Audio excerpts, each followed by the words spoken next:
present. Let me make the presentation.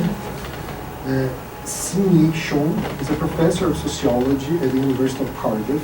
She's also the director of the MEAD, which stands for Migration, Ethnicity, Race and Diversity, research group in the School of Social Sciences at the same university.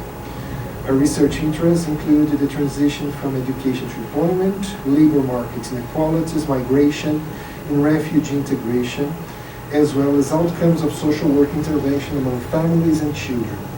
She has just co-authored an article with André Salata, a friend of mine, a professor of sociology at PUC in Rio Grande do Sul, whose title is Positional Education and Intergenerational Status Transmission in Brazil. So I'm sure you know, she knows quite a lot about Brazil, or at least inequalities in Brazil. In 2021, she had an article published in Social Science and Medicine, a journal which disseminates social science research on health, addressing the relationship between asylum waiting time and the health of refugees.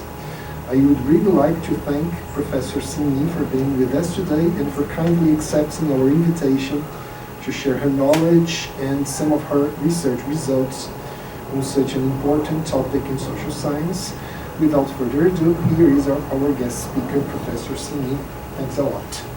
Thank you, Edison. Thank you very much for the generous introduction, and thank you for putting on this very sophisticated hybrid webinar seminar.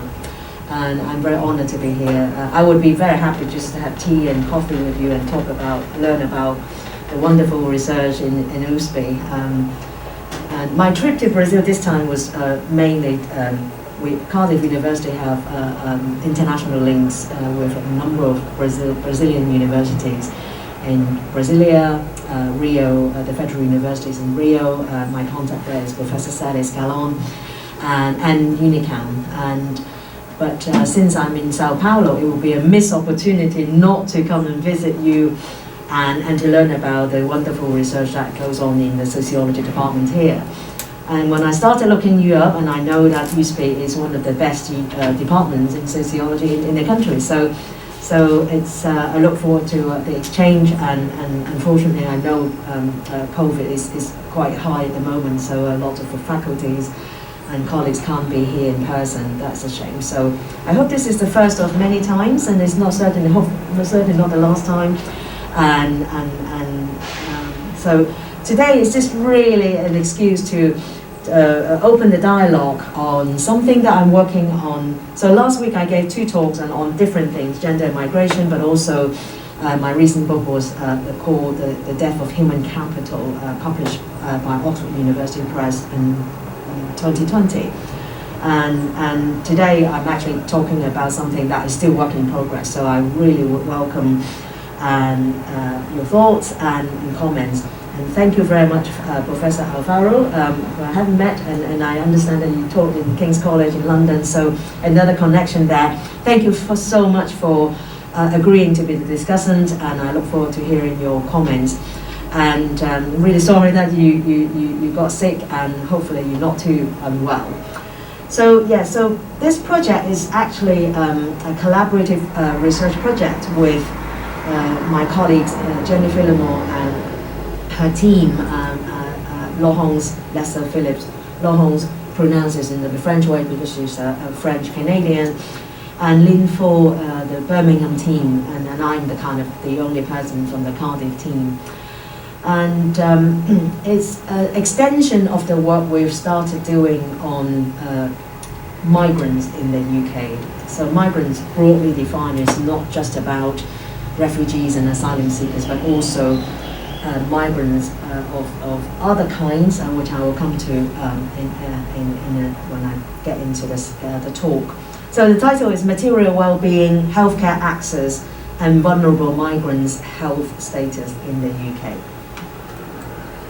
So just a quick background, and then research questions, data measures, results, and the conclusions. So a very, very quick outline. So in Britain is a destination of immigrants, as is Brazil. But the number of migrants, although we don't accept as many as other countries, certainly like Turkey, even Lebanon or other Middle Eastern countries, but the number of migrants in the UK continue to grow from around 2004, just over 5 million to almost double in 2019. So in the space of 15 years. So it caused a lot of policy concerns that we are a small country, unlike Brazil, it's bigger than Europe. So there's a lot of, particularly from the right politically, there's lots of concerns about how are we going to cope with that number of increase in migrants. And that's,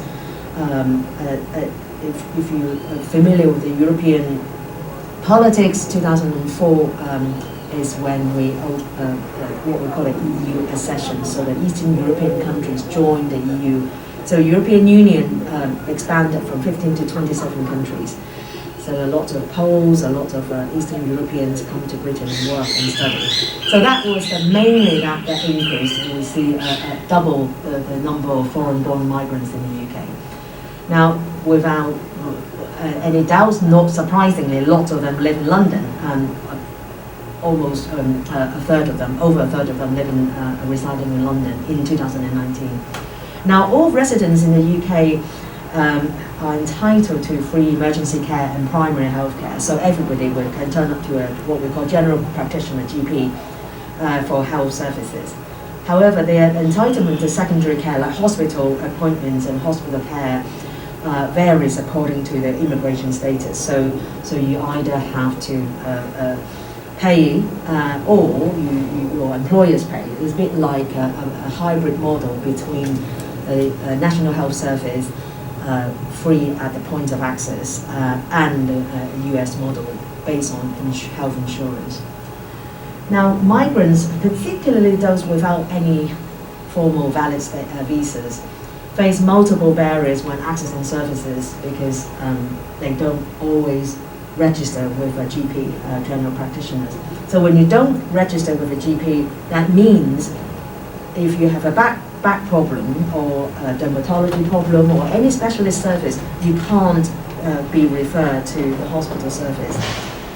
So low wage and poor working conditions can exacerbate physical and material and mental health conditions. Can I get rid of that little label in the middle? So I'm worried about so that is blocking some of the I think I tried it last week and it brilliant, yeah. So I tried it last week and it exited the presentation, and I thought I better not touch it. Thank you. And also the lack of knowledge of medical services about entitlement, so they don't know what they can access and or the cost, can also act as barriers to. So access to health services is one of the kind of fundamental basic human rights. However, it's very little is known about the experience of what we call vulnerable migrants, who are considered hard to reach in survey terms and focus groups because they don't answer surveys, they are not in any databases. Unlike in Britain is another barrier because we don't have a national register. Do you have an ID card in Brazil? And most European countries have a national register, so they don't have to do surveys because all the data are on the national database. Your health data, your age, sex, and employment, school records, and immigration status, etc. So Britain, we're really resistant to the idea of an ID card because of privacy issues and therefore, if you're not on any formal register or databases, that means, and you don't answer survey, that means you're very unresearchable. So, but clearly these vulnerable migrants who are invisible in most formal official databases are in need of research because we wanted to see how they cope with access to health services. So this paper will address the gap in knowledge about the factors what shape the health status of vulnerable migrants. So I keep using the term health status because it's subjective definition of the health rather than actual diagnosed outcome, whether they have good or bad health. So it's self-reported data. So we analysed a very unique data set from Doctors of the World UK. It's an international charity, Doctors of the World, and we examined the association between previous experience of healthcare services, material well-being, and access to healthcare and the migrants' health status in their own. So this is this took a screenshot of the of Doctors of the World's website, and I put the hyperlink here, so you could look at what they do. And basically, in the UK, they run clinics and advocacy programs, and in London, and provide medical care, emergency, and also information and practical support to people excluded from the mainstream health services. So they're not registered with a GP, and destitute migrants, sex workers, and people with no address, no fixed address. So it's a thing, it's a phrase in Britain we use if you're homeless, but you're not actually sleeping on the street. You sometimes can access friends and families. It's called sofa serving. Do you know that term, or have you heard of, or do you have a similar term in Brazil when you're crashing with different friends? One night here, one night there. It's called sofa serving. So you sleep on people's sofa, but serving, yeah. So it's rather than serving a net, they serve sofas. So Doctors of the World provide emergency services or GP primary care service for these people who are quite invisible from the mainstream healthcare system.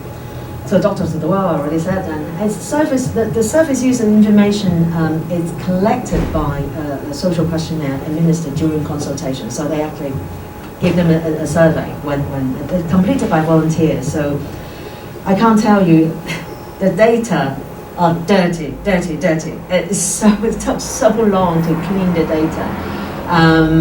Lynn, the main researchers on the project, done a fantastic job. I can't thank her enough for that.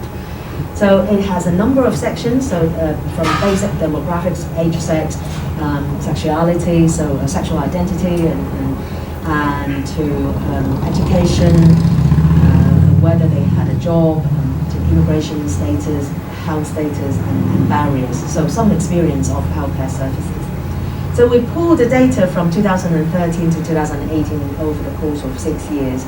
And for those who are survey users, or you run surveys, you immediately know that we don't have enough cases in any 1 year, so we have to pull the cases over a number of years to make the analytical sample bigger.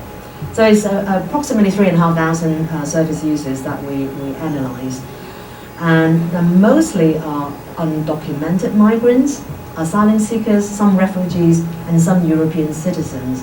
And non-citizens were with valid visas, and those are what we call failed asylum seekers. So once you failed, you apply for asylum and your case got refused, and you can appeal. So in between, they kind of like a stateless, which is in a very precarious situation.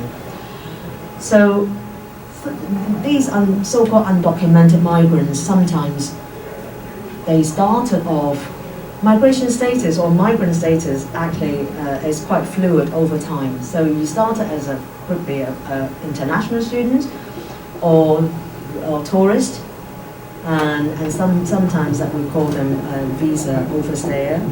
So their visa expired, but they didn't leave the country, and they continue to work and live in Britain most of the time without work, and sometimes they have informal work. So we develop a number of measures. So we're interested in their general health, physical health, and psychological health. And the original question was asked on an ordinal scale from very good to very poor or very bad. So we recoded, or for Parsimony, we recoded the data, the dependent variables to 1 and 0. So we ran a number of a series of logistic regressions to estimate their health status. So they're all subjective report whether they feel good or very good. and 0 represent very bad or fair health. And the questions, I believe, if I'm not mistaken, is the standard, what we call the short form 36, but it's the standard question wording I asked in the last week. What do you consider your health to be the following? So it's a standard way of asking health questions. Now, in the independent variables, they ask a number of questions that are not quite exactly the same as the traditional surveys.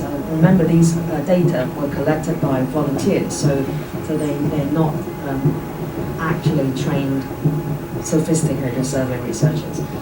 So we try to develop composite measures of the healthcare experience, material well-being, and healthcare coverage. Now, we ran a number of principal components analysis, PCA, or some people will call factor analysis, to distill quite a large number of factors into, or variables into these concepts.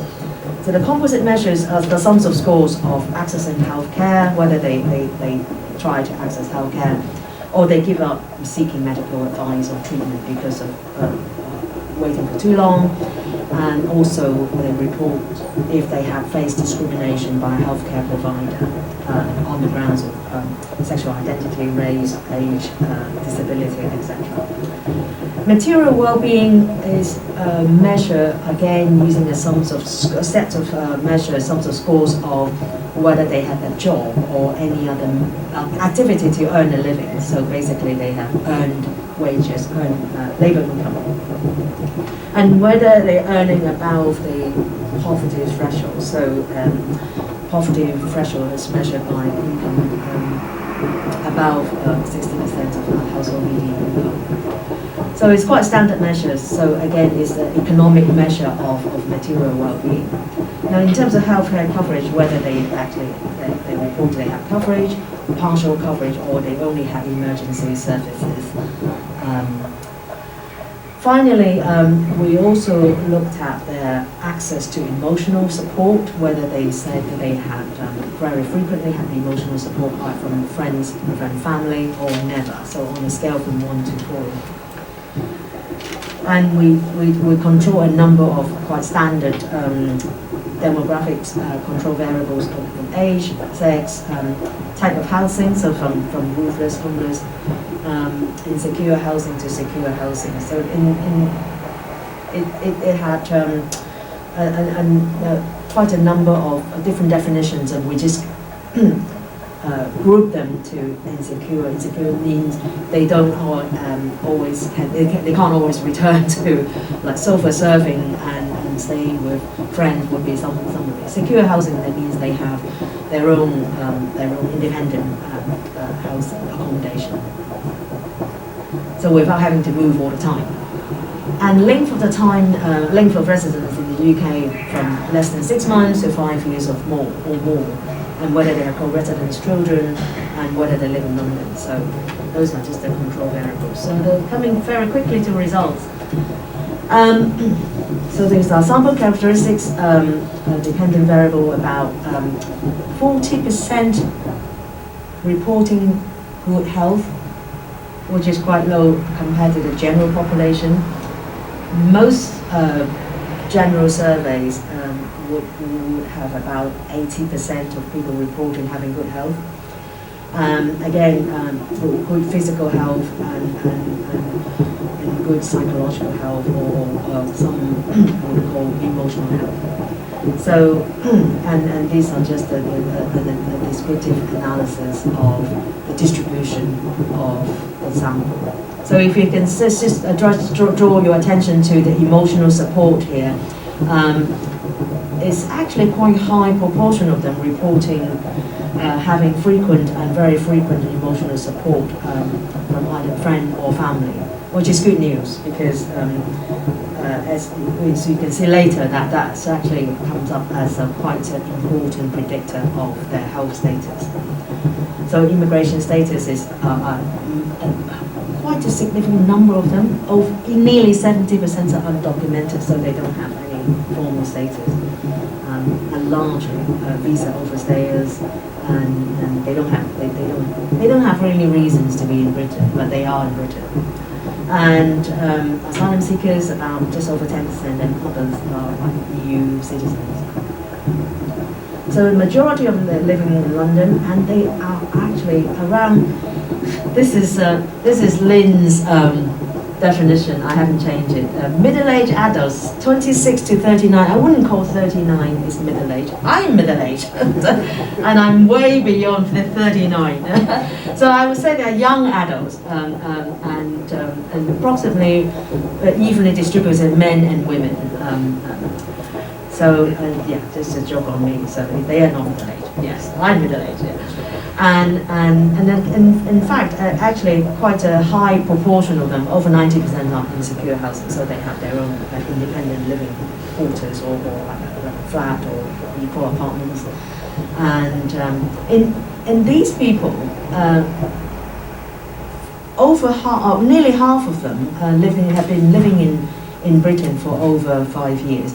But one thing we can't measure is that whether over that same period of time they have the same immigration status, or whether or not they were documented, they had a formal status and transitioned to undocumented. We don't know that detail, unfortunately. So, but at the point of the survey, they were undocumented, so that's all we know, because the problem of cross-section of data. And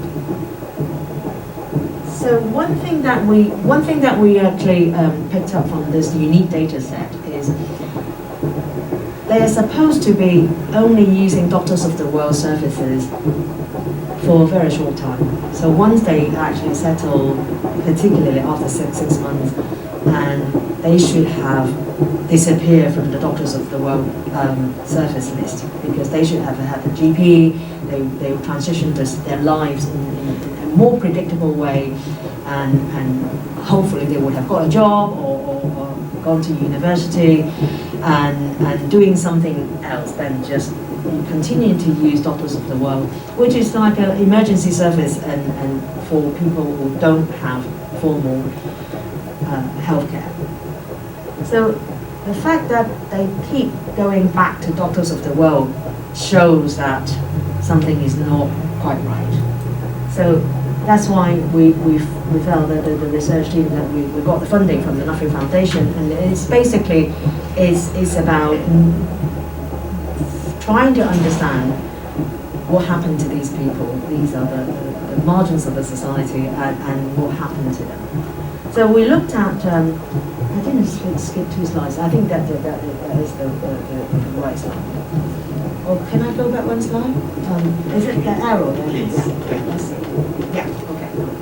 I am on the right slide. So we ran a series of logistic regressions, and these are just, I picked out most, the key results just to summarize. So we have 3 outcomes: general health, physical health, and psychological health. And we see that these are, we represent the AME, average marginal effect, so these are predictable probabilities. So that it shows that, so obviously anything positive probabilities, it means that they're more likely to have good general health, as opposed to negative coefficient means they have negative general health, general physical and psychological health. So these are, generally speaking, we see healthcare experience, material well-being, both are positive, have a positive association with good general physical and psychological health, whereas healthcare coverage only had a significant effect on general health, but not broken down to physical and psychological health. We found nothing. And as I said earlier, emotional support comes out to be quite significant, but also not just significant for the frequent and very frequent emotional support. It comes out as one of the strongest predictor of all 3 health outcomes. So it's actually we need to go back to the literature to see what it kind of makes sense, a common sense if you have good emotional support, but it's not just explain quite a high proportion, 29% of psychological health. They're much more likely to report good psychological health. So it's kind of like common sense, and you have emotional support, but this is actually a much higher, bigger effect than we expect. Controlling for other material well-being. So if you one would actually expect, if you have a good job, you have better physical health because you eat better, you sleep better, because you don't worry about it. Stress is the number one killer, right? So controlling for all that, we still see, compared to undocumented workers, asylum seekers actually less likely to report good health in all three outcomes. Again, it's showing the asylum seekers are in the asylum system is actually not really good news for asylum seekers, and a lot of them reside in Britain for 5 years or more. And I'm just looking at showing the control variables here. So I'm just going to highlight some of the key predictors. So as we expect, age has a pretty linear effect. The older you get, the less likely you report. So you are more likely to report better health than me because I'm older. And that makes sense.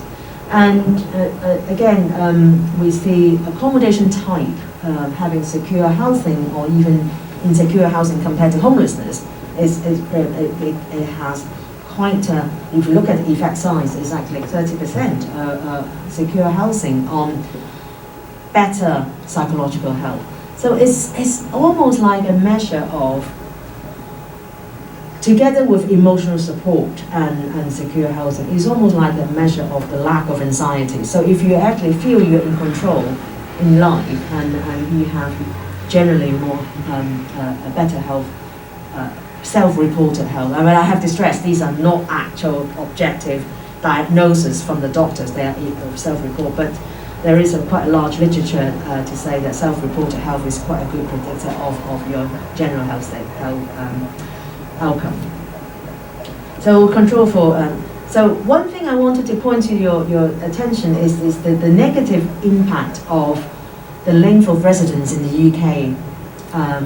Now this goes against, so those who are living in Britain for 5 years or more are less likely to report good health, physical, general, and psychological health.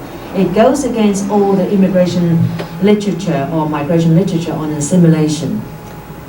Often the longer you stay in a country, the better, the more likely that you will have a job, the more likely that you get more local education as opposed to the foreign education they brought with them. And you develop more institutional knowledge. You know the country better, you know where you are. So generally speaking, assimilation literature, the length of residence or how long you've been living in country usually predicts better assimilation outcome, better outcomes on everything. But this is going the opposite way. So again, it goes with the other findings whether you feel that you have control in your life. If you're in a constant state of uncertainty, which these people appear to be, then you are less likely to report good health. And that's the only plausible explanation that we think is unlikely that you can get out of the same vicious circle. So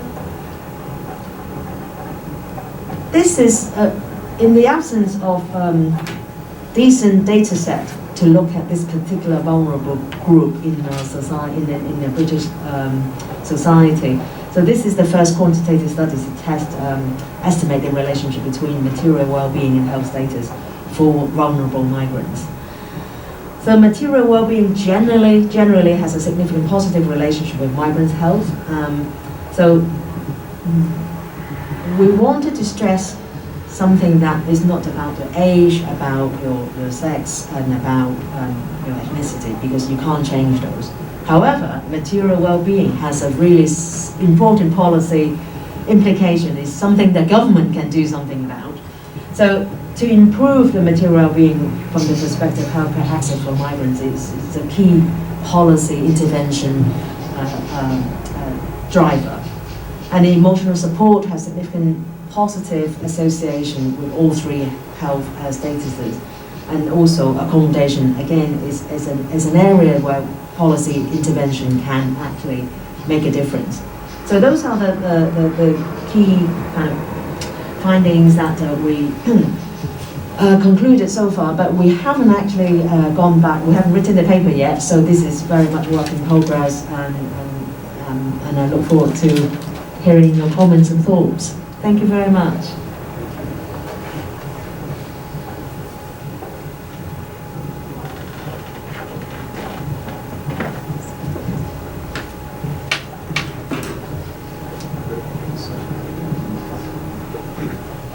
Now Professor is going to make some comments on the presentation. I would really like to thank Professor Alvaro too for agreeing to be with us today. Alvaro, it's up to you.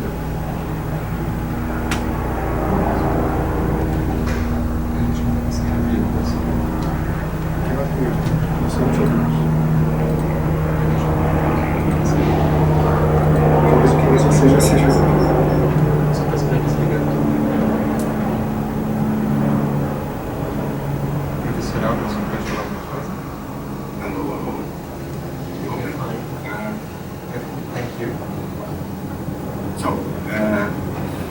Thanks, Edison, for inviting me. I'm very happy to take part in this discussion and to have the opportunity to know Professor Cheung is reasonably close to the pronunciation. I'm also a bit sad for not being able to be there with you physically, but I got a flu. I believe I have COVID-19 right now. It's better to be at home. Well, the results of your research are quite interesting, and they make me think about a number of things.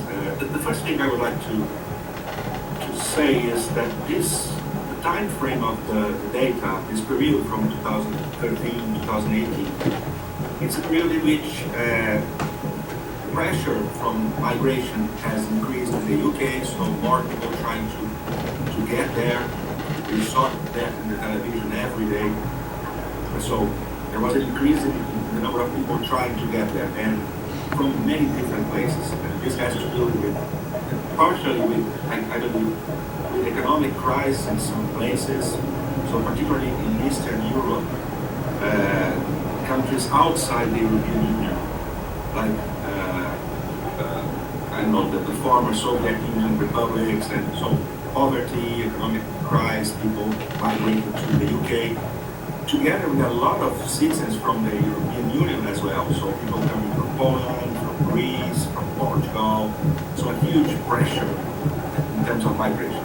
And at the same time, we saw the rise of xenophobic and racist and right-wing movements. So I believe this all creates a very negative climate environment for these people arriving. And this may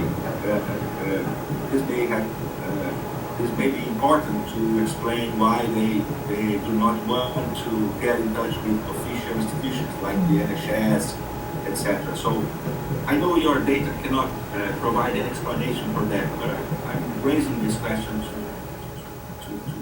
to hear how do you think this had an impact on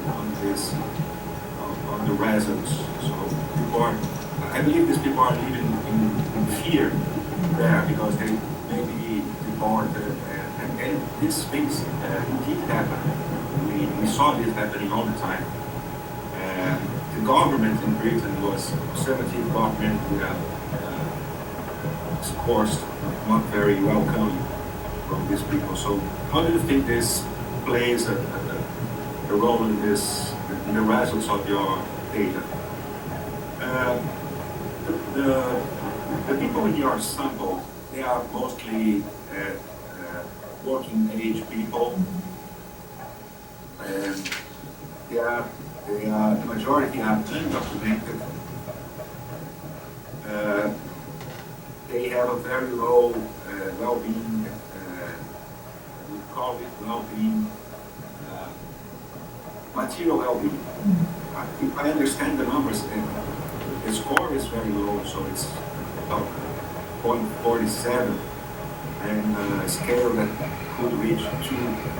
So they are living in very dire straits. At the same time, they do not, most of them do not have children living with them. I can see in your data that about, 80% of them have answered no children or none of the children, which I believe is none of the children is living with them.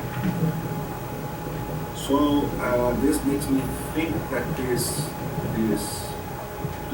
people in the sample, they probably came to the UK to work, but they are also sending money back home under the form of remittances, which could explain why they are in such a bad shape, because they are, in this situation, people try to send as much money as they can back home. So this means they are not using this money for themselves. So, which makes things worse. They are probably living with very, very little money this time. I don't know if you have any insight about these things, but they look very much like this kind of people who migrate alone to try to raise some money and then get back home or send money home.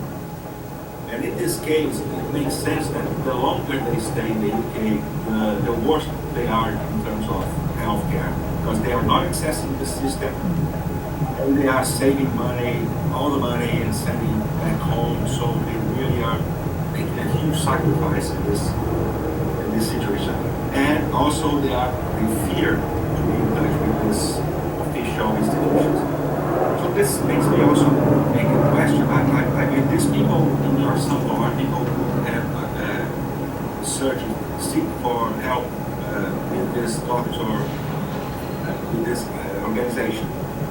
So does it mean that these people have never been to the NHS? They never use this service. So they are completely dependent on this kind of help. There is also, although the NHS is universal in the UK, there is also private health services in the UK. I knew Brazilian people living in the UK, undocumented people who have overstayed their visas, and they used to go to Brazilian doctors working in London. So they prefer to go to a private doctor than to seek the NHS. So do you know anything about this? If there are some private schemes where these people can go? I don't know, this could be an explanation maybe for some of these reasons. And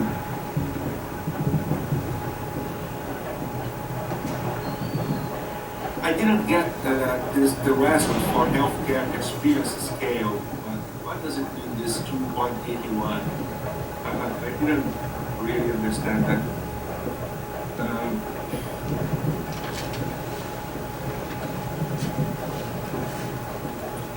Well, I guess these are basically the comments I wanted to make now. Should I? Yes, that's really insightful observation. Thank you so much for giving it a close reading, although I gave a very brief presentation and I didn't put enough details in the slide. I have to go back to I'll try to address your comments and questions in reverse order. The healthcare experience is a score of whether they try to access the service So it's a sums of scores of those questions, and they were asked why they continue to come back. So they were asked whether they had tried to access the NHS service and they couldn't get it because of the long waiting list, or they have one of the measures is, one of the questions was I tried many times but I given up. So we group those answers and they develop a score from 1 to 5. So 2.81 is about just a bit more in the middle. So it's the previous healthcare experience is they try to access NHS, both primary care and secondary care, hospital services, and also general practice. So it's to do with previous experience and so that's all I could say at this point, but I need to dig out, if you want more details, I need to dig out from the draft paper that we're currently writing. And I think you have an insider insight of Brazilians overstayers in London, because you live in London for a few years, right? So I don't know. There is another study that we did called Upwork. We got funding from this was European money again before we crashed out of Europe, and it was a comparative study of Sweden, Britain, Germany, and Portugal and different healthcare services, different healthcare system, and we look at migrants, but also everybody, including migrants, in super diverse area and how they use. And there is actually a pattern that co-ethnics, like Brazilian, prefers to use Brazilian doctors in London. So there seems to be a pattern that the Chinese will go back to a Chinese doctor, and or sometimes they will use, or they will actually go back to China for dental healthcare.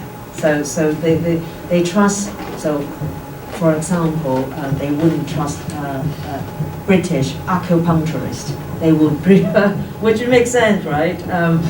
So there seems to be some. We don't have data to test it, but there seems to be a pattern that they prefer their co-ethnic or co-national doctors because they think they're the best. They know their body's better. But we don't have data to test that, unfortunately. Now, and you're absolutely right that there is a combination of the reason why they don't access formal healthcare services, because they are in such a precarious situations of the fear of coming into contact with officials and therefore fear of being deported, fear of being reported to the authorities is one of the plausible, very, very plausible reasons why they don't access formal healthcare. But as soon as their immigration status remains precarious, this condition will continue, I think. I think you're absolutely right to say that. Now, in terms of not having co-resident children, you're also right, but we don't have that question in the data set, which they should ask, I agree, because not asking children, non-co-resident children, that means that or just ask a direct question whether they send money home. That would be a very helpful, we'll complete the picture on what we currently don't know. So this is really helpful. We definitely get acknowledgement when we write the paper because we're trying to make sense of the data, the findings, and why they behave the way they do. And yes, they are working age, but not all of them. Not all of them have a job, and clearly that is a very big predictor, a key predictor of their health status. And in 2013, it's just throughout this entire observation period is the Tory government and not known to be friendly and receptive to migrants, all kinds of migrants, not just asylum seekers. And particularly now we are sending our asylum seekers to Rwanda. So we have a sadist of a Home Secretaries. So there's a joke in Britain that bring back Theresa May, and she was grotesque, but Priti Patel is much worse, far worse. We didn't know what we have in store at the time. So it just seems to get worse and worse. Just when you think that things can't get any worse, it gets worse. So you make some very astute observation about the huge pressure on migration in the UK, both from outside the EU and within the European Union.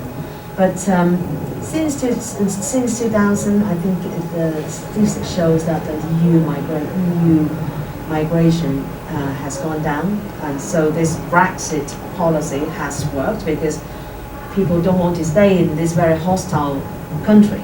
So a lot of, we lost a lot of scientists.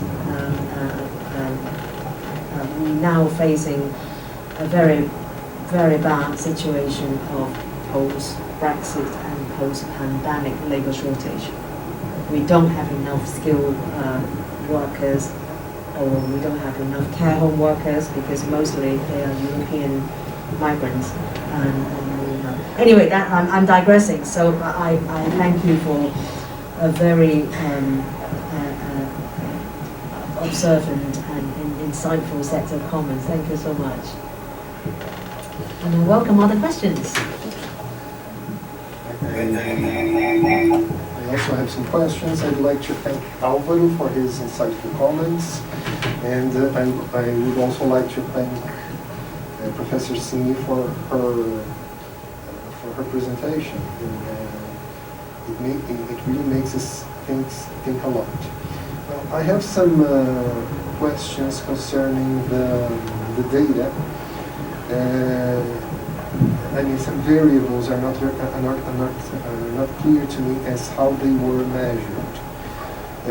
You said most part of the people in the sample are undocumented migrants. I wonder where they are from. If they are from European Union or from countries outside European Union, in their origins. I don't know if you have that information in the data set.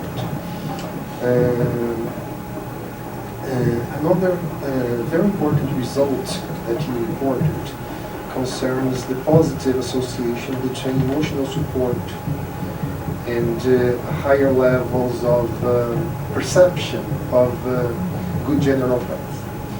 And I wonder how emotional support is measured. I mean, it is a question, and people had to choose between, I don't remember exactly the answers, but it was a ordinal scale. But what does this piece of information tell us? I mean, what does emotional support mean? And how do migrants get emotional support? And the last question concerns not the description of the data, but the analysis of the data. Álvaro mentioned something about the longer people, I mean, it's a puzzle that you reported in the end of your speech, when you said that the longer people stay, the less likely they are to report good general health, which is a contradiction in terms, because you expect that the longer people stay, the more assimilated they get. They learn about, they learn how institutions work, they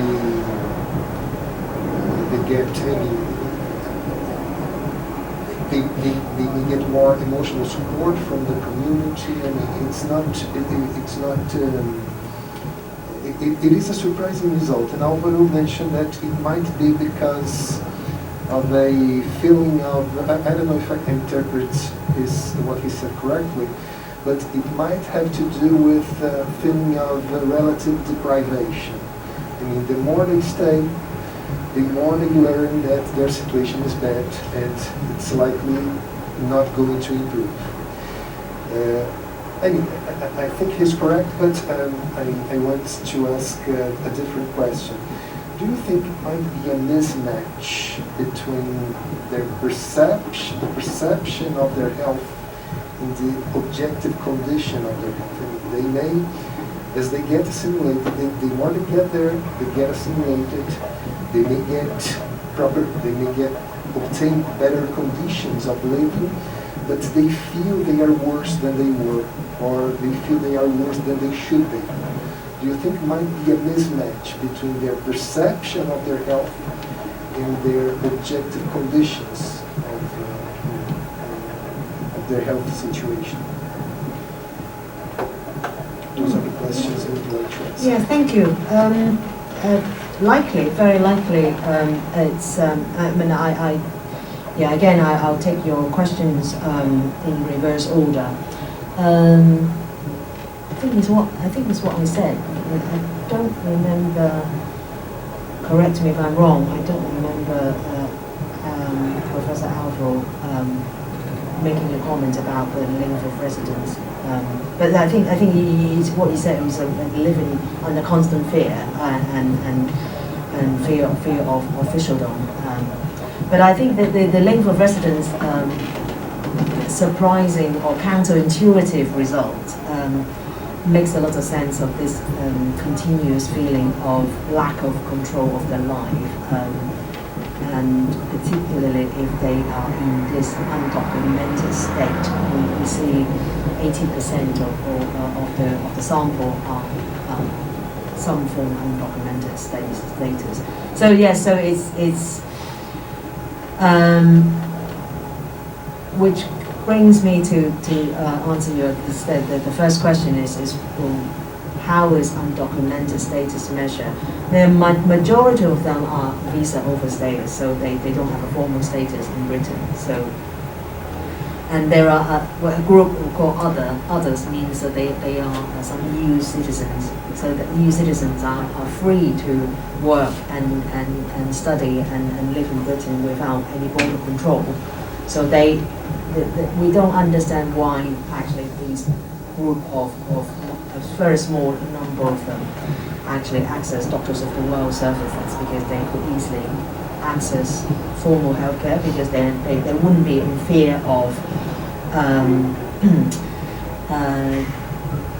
being deported, because they're not subject to any form of control. But remember, I said some of these people are sex workers, and they might not want to go to a GP. So there are reasons for this particular group ended up being in the Doctors of the World Service registered list. And yes, so I think that is likely. It's a likely explanation that is a mismatch between the perception and the objective health status. I think, but we don't have data on the objective health outcome, so we can't test the mismatch, unfortunately. So we can't put it to empirical tests, so we can only report what the data tell us. So it's we need to go and find the references on the association where there are other studies that they can test the perception of subjective perception of their health status and the objective health outcomes, whether they actually diagnose sick and how often they need primary and secondary health care. So we can only use existing literature to actually infer that relationship, whether there is a mismatch or not. The feeling of deprivation is one of them. I think I would call it the feelings of being the life is being constantly put on hold, not having security over. Some of these people have a job. Being a sex worker, they have a job and some means of bringing in some form of financial income, but we can get we can actually get a better measure of whether they have a lousy job as opposed to being a university professor. So I very much doubt they will be the latter. So it's the form of the feeling of a life constantly being put on hold, and they're very aware of their own disadvantage. So if you're living, particularly living, you're poor, living next to some very affluent, wealthy people, you feel worse than living among other poor people, because you see the contrast. So there is very likely explanation of this perception and exacerbate the feeling of health perception. Now, emotional support is just a very simple question, that do you have emotional support? So we didn't actually, there was no other, so we didn't, the question didn't ask how often you talk to your friends and relatives over the week, how often, and then what kind of measure, what kind of contact you have, whether via social media or telephone or actually meet in person. We didn't have any of that. It's just a simple question, do you have maybe emotional support? And so we don't know how to get the emotional support. So we drew blank on that, unfortunately. But these are really important questions. I completely agree, because we were still refining the papers. So where we're not clear, we'll go back and dig again to see whether we could be clearer. So these are the important considerations to make the paper tighter. So thank you. Thank you so much for your presentation, Professor Cheung. I'd like to make two questions. The first one being, migrants, of course, is a very broad category, and we can think that migrants come from very diverse cultural backgrounds. And if in the process of the research was an interest to understand how these diverse cultural backgrounds can influence different outcomes about healthcare and material well-being, or their presence in the United Kingdom. That's the first question, about the impact of diversity in different cultural backgrounds.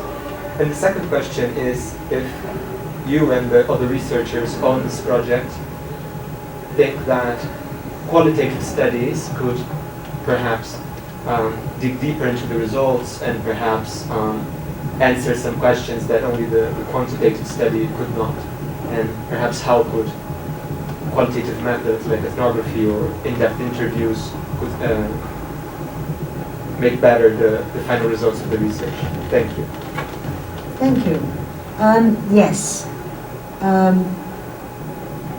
We have done research on what we call super diversity and how people access healthcare. And it's a different project called healthcare bricolage, whether you use the formal system and as opposed to using informal healthcare or use transnational healthcare. So we call it bricolage as a bundle of, so using private, public, and a mixture. So diversity definitely has an influence of how they use healthcare services. Whether diversity have an association with the perception of their health, we haven't tested it, because they're so super diverse. We can't have a variable with more categories than the number of predictors, or number of cases. So we can't actually directly test this hypothesis. So whether Ukrainians have a different perception of their health status to Somalians and Eritrean, and we don't know.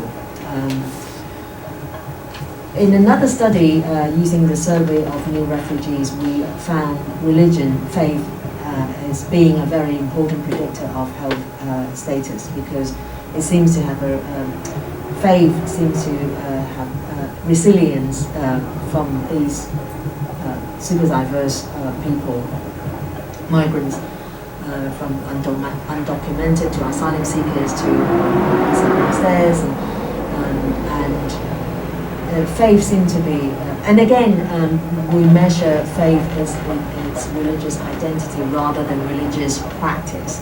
So it's not about how often they go to the mosque or attend Sunday service.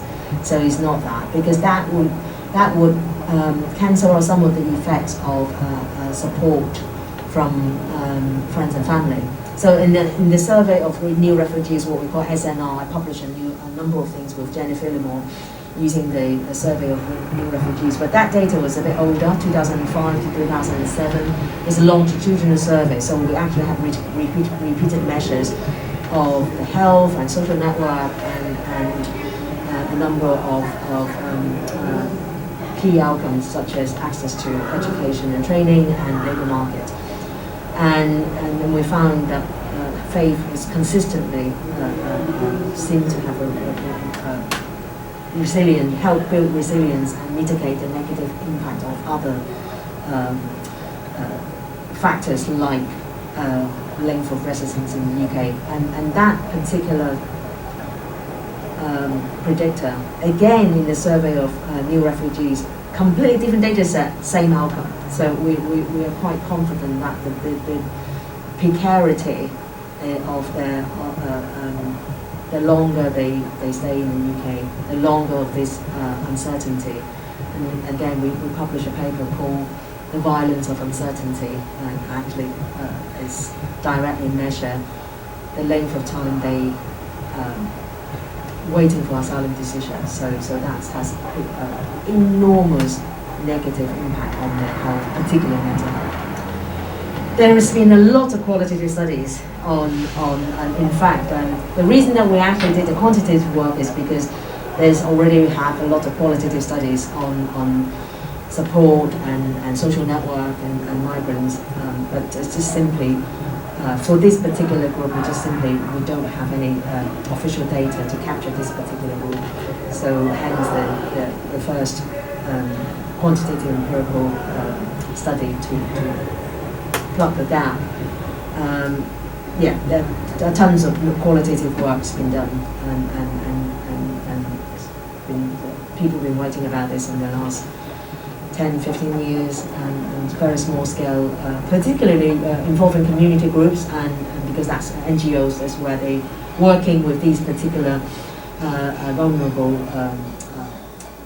respondents. So that's, but unfortunately, again, the Refugee Council will do their little study, and Birmingham, certain community groups will do another study, and a small scale study, they interview maybe 15 people, but those evidence definitely can corroborate some of our results and help interpret some of the findings. Yeah. Thank you. Yeah. Thank you.